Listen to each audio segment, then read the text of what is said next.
सरलाई स्वागत छ हाम्रो कार्यक्रममा। धन्यवाद सरहरूलाई। गएको आर्थिक वर्ष तपाईहरुको लागि समग्रमा कस्तो रह्यो? प्रगति उपलब्धिहरू खास के भए? जति सोच गर्नु भएको थियो हामी यसरी अगाडि बढ्छौं, यति प्रगति हासिल गर्छौं भनेर सबै भएको अवस्था हो सर? गत अब 79-80 मा यस कृषि विकास निर्देशनालय कर्णाली प्रदेश सुर्खेतद्वारा सञ्चालित कार्यक्रमहरू जुन राष्ट्रिय लक्ष्यको अनुपातमा भन्नु पर्दाखेरि यो सन्तोषजनक नै छ। यो हामीले 100% अब सोचेको अनुसार गर्न सकिएन र बजेटको हिसाबमा हामीले जुन पुँजीगत खर्चको हिसाबमा हेर्दाखेरि हामीले करिब हामीलाई एलोकेटेड बजेट मध्ये 86.7% को प्रगति हामीले हासिल गरेको अवस्था थियो र धेरैजसो कार्यक्रम विशेष गरी पुँजीगत निर्माणसँग सम्बन्धित कार्यक्रमहरू सकेसम्म विवाद रहित हिसाबले विवाद नआएका कार्यक्रमहरू हामीले सफलपूर्वक सम्पन्न गरेका थियौं। यो आर्थिक वर्षमा पनि तपाईहरुले काम गर्ने सोच गर्नु भएको छ, बजेट पनि आइसकेको अवस्था हो। कस्ता कार्यक्रमहरू रहेका छन्? निर्देशनालय कसरी अगाडि बढ्दा भने अनुसारको लक्ष्य उद्देश्य प्राप्त गर्न सक्ला? निर्देशनालयले के मान्नु भएको छ? यो वर्ष पनि अब निर्देशनालय मार्फत करिब 17 करोड बराबरको यो पुँजीगत चालू गरेर कार्यक्रमहरू हाम्रो सञ्चालन गर्ने हामीलाई लक्ष्य तोकिएको छ। सो अनुसार हामीले सुरुकै आर्थिक वर्ष 2080-81 को श्रावणदेखि नै कार्यक्रम कार्यान्वयनको लागि अब सूचना प्रकाशन गर्ने, कृषकहरूलाई जानकारी दिने, उहाँहरूबाट प्रस्तावहरू आह्वान गर्ने, त्यसपछि फिल्ड भेरिफिकेसन गर्ने र छनौट लगायत कार्यान्वयनको चरणमा गएर हामी केही कार्यक्रमहरू कार्यान्वयनको चरणमा गएर भुक्तानीको प्रक्रियामा आइसकेको अवस्था छ। र अलिकति अब हामीलाई एउटा बीचमा अप्ठ्यारो के भयो भनेदेखि कर्णाली प्रदेश सरकारले कृषि विकास निर्देशनालय लगायत कर्णालीका केही निर्देशनालयहरू कार्यालयको रूपमा नरहने भनेर जुन एउटा निर्णय गर्यो, त्यसपछि केही लगभग 15-20-25 दिन जति हामीलाई अन्योलता सिर्जना भयो र हामीले काम गर्न सकिएन र अस्ति मात्रै भर्खरै जुन साबिकका कार्यालयहरूले अर्को व्यवस्था नभएसम्म अब काम गर्ने भनेर हामीलाई पत्र आएछ र सो अनुसार फेरि अहिले हामी कामलाई अगाडि बढाइरहेका छौं। र यो वर्ष पनि काम गर्ने सिलसिलामा अब त्यसरी अब हामीलाई ठूलो साह्रै समस्या त छैन, तैपनि अब समुदाय स्तरमा काम गर्दाखेरि उपभोक्ता समितिहरू गठन गर्दाखेरि उहाँहरू बीच नै विशेष गरेर अहिलेको एउटा अलिकति यो ट्रेन्ड नै जहाँसम्म लाग्छ नेपालकै पनि हुनसक्छ, सुर्खेत जिल्ला लगायत कर्णालीको मात्रै नभएर अब उपभोक्ता समिति गठन गर्ने, अब अलिकति राजनीतिक दलको हिसाबमा अब उहाँहरू अगाडि आउन खोज्ने, कुनै राजनीतिक दलको मात्रै उपभोक्ता समिति बन्न पाए हुन्थ्यो भने उहाँहरूको चाहना हुने, त्यसपछि विरोधहरू भएर अब हामी कहाँ कम्प्लेनहरू आउने हुन्छ। त्यस्ता किसिमका जुन निवेदनहरूलाई हामीले अगाडि नबढाएर जुन उहाँहरूको सर्वपक्षीय सहमति भएपछि मात्रै कार्यक्रम अगाडि बढाउने एउटा रणनीति लिएका छौं र सो अनुसार हामीले कामहरू अगाडि बढाइरहेको छ अवस्था छ। अहिलेसम्म त्यसरी अब गर्दै नसकिने भनेर त्यस्तो किसिमको आएको छैन। सानातिना कुराहरू हामीसँग खासै समस्याको रूपमा होइन कि कार्यान्वयनको हिसाबमा अलिकति केही सानोतिनो समस्याहरू आउने गर्दछ। सर, तपाईहरुले विकास गर्नुपर्ने भनेको कृषि क्षेत्रलाई हो, सम्भावनाहरू खास के रहेका छन् र काम गर्ने क्रममा आइपरेका अप्ठ्यारा समस्या चुनौती के रहेका छन्? यो अहिले राज्य वास्तवमा राज्य भन्नाले सरकार जनतासँग जानुपर्छ भन्ने अहिले जुन सुशासनको स्तम्भ छ हैन, वास्तवमा अहिले यो नै हो। यो हिसाबमा हामीलाई के लाग्छ भन्दाखेरि कृषि विकाससँग सम्बन्धित हामी वास्तवमा कृषकसँग काम गर्ने निकाय हो। नेपालको सन्दर्भमा भन्यो भनेदेखि सबभन्दा पछाडि परेको वर्ग नै कृषक हो र पढे लेखेको हिसाबमा पनि कृषक नै अब नपढेकै वर्ग हुनुहुन्छ। उहाँहरू कहाँ हामी पुग्ने र हाम्रा कार्यक्रमहरू उहाँलाई हामीले प्रभावकारी रूपले सूचना दिएर जुन हामीसँग आबद्ध गराउने जुन कार्यक्रम छ, यसमा मुख्य चुनौती नै यही छ। एकातिर के छ भनेदेखि अब यो कृषि विकास निर्देशनालयले सुर्खेतको कार्यभार समेत पनि गर्नुपर्ने अवस्था छ। यो लगायत अब कर्णाली प्रदेश अन्तर्गत पहाडी क्षेत्र काष्ठफल तथा फलफुल विकास आयोजना भन्ने छ, त्योसँग सम्बन्धित रहेर हामी 2-4 जना साथीले त्यहाँ पनि काम गर्नुपर्ने अवस्था छ। अहिले हामीसँग थाई दरबन्दी भनेको जम्मा हामी 17 जनामा 10 जना मात्रै छौं। 10 जना पनि अब केही साथीहरू टेक्निकल साथीहरू हुनुहुन्छ। जनशक्ति अभावका कुराहरू पनि छन्। जनशक्ति अभावका कुरा पनि छन्। यो जनशक्ति नै मुख्य कुरा। जस्तै अब पहिले के थियो भनेदेखि हामीले कृषि विकास कार्यालय हुँदाखेरि संघीयताभन्दा पूर्व हाम्रा सेवा केन्द्रहरू थिए सेवा केन्द्रमा हाम्रो एउटा युनिटरी सिस्टमले हाम्रो मेसेज फ्लो हुन्थ्यो। जस्तै केन्द्रबाट आएका कतिपय सूचनाहरू सहजै हिसाबले सेवा केन्द्रसम्म पुगेर हामी 2 दिनभित्र त्यो सूचनालाई केन्द्रमा पठाउन सक्थ्यौँ भनेदेखि अहिले 3 तहको सरकार छ, सरकारहरू सबै आफैमा अटोनोमस छन्। यसपछि अब सबैको अब कन्ट्रोलिङ मेकानिजम फरक छ। यसले गर्दा भर्टिकल यो होरिजेन्टल जुन कोअर्डिनेसनको कुरा छ कतिपय अवस्थामा यो पनि काहीँ न काहीँ हैन ल्याकिङ भइरहेको अवस्था छ। र कार्यक्रमको हिसाबमा पनि मैले भन्नुपर्दाखेरि अब जस्तै हाम्रो सङ्घीय सरकारले लिएको लक्ष्य अनुरूप प्रदेश र स्थानीय सरकारले पनि सो अनुसार कार्यक्रम एउटै किसिमको कृषि विकासको लागि कार्यक्रम बनाउनु पर्ने हो, त्यो हुन सकेको अवस्था छैन। कतिपय अवस्थामा अहिले यहाँहरूले हेर्नुहुन्छ भनेदेखि हामी जहाँ जान्छौँ त्यहाँ कृषक छन्, हामी सबै जहाँ पुग्छौँ त्यहाँ कृषक नै छन्। अवस्था हेर्नुहुन्छ भनेदेखि सबभन्दा हामीले दुःखको कुरा समस्यामा परेको वर्गको कुरा पनि कृषककै कुरा सुन्ने गर्छौँ। तर उहाँहरू कहाँ पुग्ने जुन राज्यको एउटा जुन बजेट हो, बजेट लगायत अन्य कार्य, बजेट मात्रै सबै कुरा होइन, अन्य कुराहरू लिएर हामी उहाँहरू कहाँ सहजै रूपले पुग्ने र उहाँहरू हामी कहाँ आउने र त्यो हिसाबले उहाँको आर्थिक हिसाबमा जीविकोपार्जन सुधारमा लाग्नुपर्ने अवस्था छ।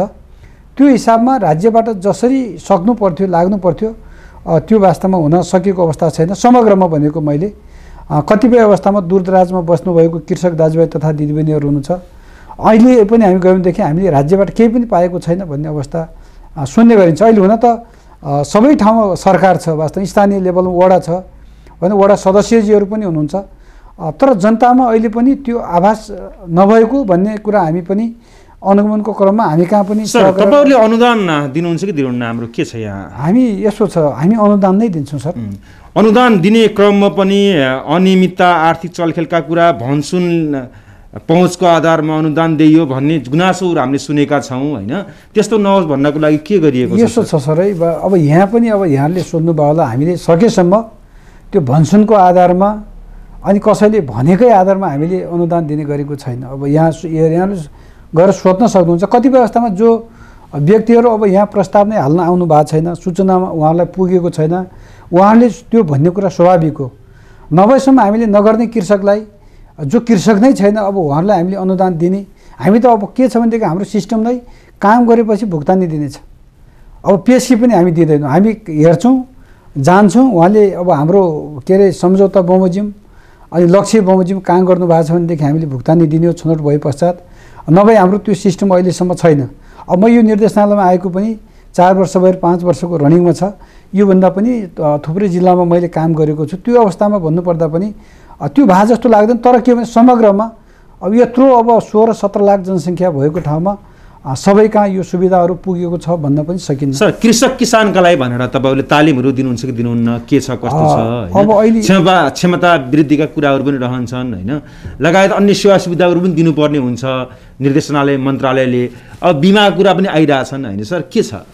यसो छ सर, हामी कहाँ तालिम सञ्चालन गर्ने भनेर हाम्रो कृषि तथा पशुपन्छी व्यवसाय प्रशिक्षण केन्द्र नै छ। कर्णाली प्रदेशका 10वटा जिल्लाहरू र समग्र कृषकहरू र यहाँ प्राविधिकहरूको क्षमता वृद्धि गर्ने भनेर हाम्रो छुट्टै एउटा संस्था नै छ। त्यो तालिम केन्द्रले तालिमहरू सञ्चालन गर्ने गर्छ।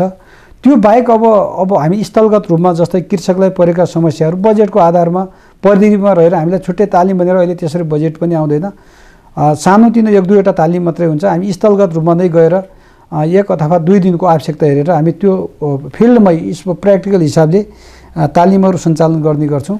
र कतिपय अवस्थामा किसान कृषकलाई केही क्षति भयो भने बालीमा होइन सर, हजुर त्यस्तोमा के रहन्छ सर? यसो छ सर, अहिले जस्तै अघि यहाँले कुरा मलाई अघि जिज्ञासा सोध्नुभयो बिमाको कुरा। कृषि बिमालाई नेपाल सरकारले, प्रदेश सरकारले पनि प्रायोरिटी दिएर अब बजेट पनि छुट्याएको छ। हामी पनि बिमा गराउनुपर्छ भन्ने लागिरहेको अवस्था छ। र कतिपय अवस्थामा प्राकृतिक प्रकोपमा विशेष गरी आँधी हुरी असिना होइन, अब खण्डवृष्टि अतिवृष्टि सुक्खा, यिनीहरू कर्णाली प्रदेशका विशेषता हुन्, यो मौसमीय विशेषताहरू हुन्। यिनीहरूले काहीँ न काहीँ कर्णालीका कृषकहरूलाई हिट गरिरहेको अवस्था छ। यो अवस्थामा हामीले अब के बिमा गर्नुहोस् भनेर उहाँहरूलाई सहजीकरण गरिरहेको अवस्था छ। तर पनि पशुपन्छीमा कृषकहरू आकर्षित भएको अलि अवस्था छ। र कृषि क्षेत्रमा बिमा अब के जस्तै मान्छेको अथवा जीवन बिमा जस्तो हुन्न, अहिले जम्मा गरेपछि यो फिर्ता हुँदैन होइन, यो कृषिमा हुने बालीहरू 3-4 महिनामा नै तयारी हुने हो। र कतिपय अवस्थामा के हुन्छ, क्षति भइसकेपछि ओहो गर्न पाए हुन्थ्यो भनेर कृषकहरूको जिज्ञासा आउँछ। गत वर्ष मात्र यो यो यो के अरे भेरीगङ्गा नगरपालिका वार्ड नम्बर 5 को लेक हात्तीखाल भन्ने ठाउँमा करिब 3-4 बिघा क्षेत्रफलमा त्यहाँको कृषक दाजुभाइहरूले अदुवा बेसार लगाउनु भएको थियो। त्यहाँ राइजोम रोड भन्ने यो अदुवाको गानामा लाग्ने एक किसिमको रोग हो, गानो कुहिने रोग। त्यो रोगको प्रकोपले गर्दाखेरि त्यहाँको अदुवा केही क्षति हुन गयो र उहाँले बिमा गर्नुभएको रहेछ। पछि हामीले यताबाट सहजीकरण गर्दाखेरि करिब 5 लाख बराबरको उहाँले त्यो राहत पनि पाउनुभयो। त्यो लगायत 1-2 वर्ष अगाडि कर्णाली प्रदेश सरकारले यो दैवी प्रकोप राहत कार्यक्रम भनेर पनि सञ्चालन गर्ने गर्थ्यो र त्यो मार्फत पनि हामीले केही सम्बोधन गरेका थियौँ। यो वर्ष त छैन। अहिले मात्र यहाँहरूले अब जस्तै अब जाजरकोट र हाम्रो रुकुम पश्चिममा कर्णालीकै त्यहाँ भूकम्प गएको अवस्था छ। भूकम्पले ठुलो धनधनको क्षति पनि गरेको अवस्था छ। त्यसलाई प्लस यो अस्ति मात्र यो सल्यान र रुकुम पश्चिममा र जाजरकोटमा हावाहुरीले मकैमा पनि क्षति पुर्याएको थियो। त्यो सन्दर्भमा कर्णाली प्रदेश सरकारले मकैको क्षतिको विश्लेषण गरेर सम्बन्धित जिल्लाहरूमा अब हुम्लामा पनि अब बाढीले गर्दा विशेष गरेर त्यो वर्षाको उसले गर्दाखेरि धानमा क्षति पुर्याएको थियो। त्यो लगायतका कुराहरूमा केही कर्णाली प्रदेश सरकारबाट राहतको कार्यक्रम पनि गएको छ। यसरी अब नगएको भन्ने होइन, अब हाम्रो इच्छा त छ। अब सबै ठाउँमा अब रिसोर्सकै सीमितता हुन्छ सर। कतिपय अवस्थामा रिसोर्स प्लस अब जनशक्तिको कुरा, अब हामीलाई अझै यहाँले अघि क्षमता विकासको कुरा पनि एउटा हो, सँगसँगै जोडिने। अब भनौँ न, अब म नै अब 21 वर्ष जागिरी अवधि भइसक्यो। अब राजधानी नजिक बस्ने साथीहरू अब यताउता अहिले नै अब यहाँलाई भन्नुपर्दा जो नजिक छ उहाँहरूले बढी फ्यासिलिटी पाउने निश्चितै छ। अब यहाँहरूले कतिपय अवस्थामा पुरस्कारकै व्यवस्था पनि हेर्नुभयो भनेदेखि को छ त नजिक, अहिले त्यो सिस्टम पनि चलिरहेछ। गर्नेलाई प्रोत्साहन भन्दा पनि अब नगर्नेलाई बढी प्रोत्साहन हुने जस्तो कता कता अब हामी सुन्छौँ है, फेरि हामीले देखेको पनि हो। र कतिपय अवस्थामा हेर्नुहोस्, अब समस्याकै हिसाबमा पनि अब हामी कामहरू गर्दै जाने क्रममा कामहरू हामीले गरिरहेछौँ। जस्तै अब हामीले शीत भण्डारका कामहरू, अब यो बिचमा अब हाइटेक नर्सरीका कुराहरू पनि गऱ्यौँ। अब हामी सबै हाम्रो इस्टिमेट अनुसारको सम्झौता गरेर काम पनि सम्पन्न गऱ्यौँ। 2-3 वर्ष यहाँहरूको अब फेरि उहाँहरूले सञ्चालन पनि ल्याउनु भएको छ। कतिपयमा अब हावाहुरीको कारणले गर्दा माथिको छाना फाल्ने, विद्युतीय कुरामा अब जस्तै यो शीत भण्डारहरू चलाउन फेरि विद्युत नै चाहिन्छ। जोड्ने बित्तिकै 20-25 हजार मासिक मन्थली कस्ट त्यो भण्डारलाई आउँछ। त्यो चलाउन नसकेर बन्द हुने अवस्थामा पनि कतिपय पुगेको अवस्था छ। त्यसपछि पनि कार्यालयले के गर्यो भनेर फेरि हामीतिरै फर्किन्छ क्या कुराहरू। सर, अनुगमन नियमन पनि अलि फितलो भयो सरकारी निकायको भन्ने जनगुनासो सुनेका छौँ होइन। यो बाटोलाई कसरी अगाडि बढाउनु भएको छ र समन्वय सहकार्य तपाईँहरूलाई आवश्यकता किन हो, डुप्लिकेसन नहोस् भन्नको लागि के गरिएको छ? यसो छ सर, अब अनुगमन र निरीक्षणको कुरामा हामीले हाम्रो जस्तै अघि मैले भने फिल्ड भेरिफिकेसनको कुराहरू अब कार्यान्वयनको चरणमा पनि भेरिफिकेसन गर्ने र फाइनलमा पनि हामी फेरि अनुगमनमा जाने गर्छौँ। अनुगमन जस्तै के हुन्छ भनेदेखि कतिपय अवस्थामा कार्यचापले गर्दा कुनै ठाउँमा जस्तै हामी मनै प्रत्यक्ष जानुपर्छ भन्ने होइन, हाम्रो अन्य साथीहरू हुनुहुन्छ। अब वडाको पनि अब हामीले विश्वास गर्नुपर्ने हुन्छ, वडालाई पनि सोधेर कतिपय अवस्थामा त्यो पनि हामीले लिने गर्छौँ। नभएसम्म भरसक हामी गएर अनुगमन गर्ने नै गरिन्छ। अहिले जस्तै कर्मचारीलाई सबभन्दा ठुलो दुःख त अब कर्मचारीले भुक्तान दिएपछि त्यो कर्मचारीतिर नै फर्किन्छ। भोलि मैले काम नभएको ठाउँमा बाइचान्स गएर रहेछ भनेदेखि अनुदान डुप्लिकेसन पनि भएका छैनन् भन्न खोज्नु? होइन सर, होइन, त्यो पनि कुरा आउँदैछ। अनि त्यो कतिपय अवस्थामा फेरि त्यो त हामीतिरै फर्किने कुरा भयो हुनाले हामी त्यो नगरिकन दिन्नौँ, हामी पनि सेभ रहनुपर्ने हुन्छ। डुप्लिकेसनको कुरामा कतिपय के हुन्छ, भरसक हामी डुप्लिकेसन गर्न चाहँदैनौँ।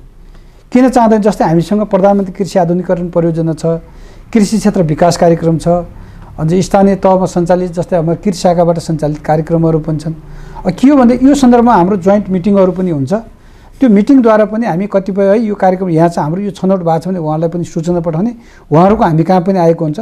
तर नेचरको आधारमा जस्तै भनौँ न, अब हामीले एउटा बिउ प्रशोधन गर्ने अब उद्योगलाई सपोर्ट गर्नु छ। अब मैले जस्तै कुनै यो कार्यालयबाट मेसिनरी हिसाबमा सपोर्ट भयो भने बिल्डिङको हिसाबमा अर्कोले गर्छ भनेदेखि त्यसमा हाम्रो आपत्तिको कुरा रहँदैन। कुलो निर्माणको क्रममा पनि हजुरको जस्तै भनौँ न, अब 2 करोड लाग्ने योजना छ, हामी कहाँ त 5 देखि 10 लाख मात्रै हो।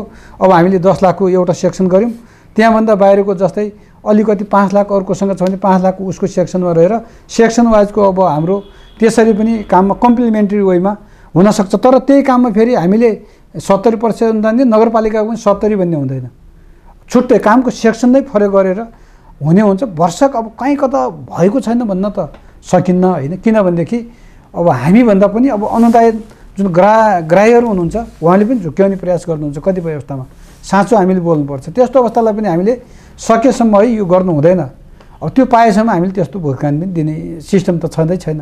अब वर्षको हामीबाट अहिलेसम्म डुप्लिकेसन भएको छ। अन्तमा यो भनिदिनु सर, राज्य पक्षले धेरै ठुलो लगानी लगाएको छ कृषि क्षेत्रमा, तर जति आउटपुट पाउनुपर्ने हो हामीले त्यो पाइरहेका छैनौँ। के कारणले गर्दा हो? होइन सर, यो कुरामा पनि म सहमत छैन। किनभनेदेखि राज्यले केही नगरेको भन्न मिल्दैन। जस्तै हिजोको अवस्थामा हाम्रो कृषि कहाँ थियो, अहिले के हो भनेदेखि हाम्रो धेरैजसो सिरियलमा जस्तै खाद्यान्नमा हेर्ने हो भनेदेखि हाम्रो परनिर्भरता बढ्यो। गाउँमा त हेर्ने हो भनेदेखि सारा जमिनहरू बाँझो भएको अवस्था छ होइन। कतिपय ठाउँमा अब सिँचाइ सुविधा यथेष्ट प्रबल सम्भावना हुँदा मान्छेहरू माइग्रेसन भएर सुविधा सम्पन्न ठाउँमा आउनु भएको छ। त्यस्तो ठाउँमा अब इन्फोर्सली अब ती जनतालाई तपाईँले त्यो जग्गा बाँझो राख्न पाउनुहुन्न भनेर स्थानीय सरकार, प्रदेश सरकार र सङ्घीय सरकारले स्पष्ट रूपमा नीति ल्याएर इन्फोर्सली अब त्यो बाँझो जमिन राख्नेलाई कारबाही गर्ने किसिमको मेकानिजम पनि छैन होइन। अर्कोतिर हेर्नुहुन्छ भनेदेखि अब जस्ट कोरोनाकै पिरियडको इक्जाम्पल लियौँ हामीले। कोरोनाको पिरियडमा कर्णालीमा बाहिरबाट कुनै पनि तरकारी आएन। त्यो तरकारी यहाँ बढी भएर बिक्री नभएर कृषकले हेर्नुहोस् ठुलो न्युज बनाउनु पर्यो। उत्पादन त भइरहेछ नि त, अब जनसङ्ख्या बढिरहेछ। अब मान्छेको फुड ह्याबिट जुन तपाईँको फुड डाइभर्सिटीको कुराहरू छ, डाइभर्सिटी भने एउटै विविधता खाद्यान्नमा, त्यो कुराहरू पनि छ। त्यसले गर्दा पनि बाहिरबाट इम्पोर्ट हुने र हाम्रो विशेष गरी यहाँबाट उत्पादन भएको वस्तु बाहिर जाँदाखेरि रिकर्डिङको सिस्टम पनि कमी छ। अब यहाँबाट मात्रै नभएको कर्णालीबाट जस्तै मार्सी चामलदेखि तरकारी देखेर यहाँले सुन्नु भएको छ। जस्तै यहाँ अब राप्ती दर्पण नै अब दाङको नजिकै छ। अब हाम्रो कपुरकोटबाट मात्रै त्यहाँको तरकारी हेर्नुहुन्छ भनेदेखि वीरगञ्जदेखि कति टाढासम्म पुग्छ। सुर्खेतको हरेबाट यो वर्षे सिजनमा कति तरकारीहरू बाहिर जान्छ। हाम्रो त्यति बेलाको रिपोर्टिङ खासै हुँदैन। अब जुम्लाको च्याउहरू हेर्नुहोस्, पहिलाको भन्दा त के नभए सुन्तला हेर्नुहोस्, अहिले पनि हाम्रो भारीमा सुन्तला छ। यो सरकारले गरे नि सर, नभए होइन, भइरहेछ। तर कर्मिक रूपमा भएको छ। जनताले के चाहनुहुन्छ भनेदेखि अब यो त एक्कासी तपाईँको ठुलो परिवर्तन भन्ने कुरा कृषिमा सम्भव पनि छैन। किनभनेदेखि यो बिस्तारै यो अब टेक्नोलोजीसँग सम्बन्धित कृषकलाई मोटिभेसन गर्नुपर्ने कुराहरू, प्रविधिमा आधारित कुराहरू भएन यो बिस्तारै भइरहेछ। राज्यले लगानी पनि गरिरहेछ, तर यथेष्ट मात्रामा त्यो लगानी पुगेको छैन। समग्रमा 1% पनि कृषिमा लगानी छैन। नाम र भाषण गर्दाखेरि हरेक कुराहरूमा राजनीतिक हिसाब पनि प्रतिफल हामीले पाइरहेछौँ। प्रतिफल भनेको यसो हो, हामीले जुन सोचेको छ, जुन देशको दयनीय अवस्था हेर्दाखेरि अहिले अब कति भनौँ न बाहिरबाट हजुरको अरबौँको हिसाबमा अब खाद्यान्न लगायत अन्य कृषिजन्य वस्तु भित्रियो भन्दाखेरि त हामी सबैलाई दुःखको कुरा छ। किन हाम्रो पैसा बाहिरियो।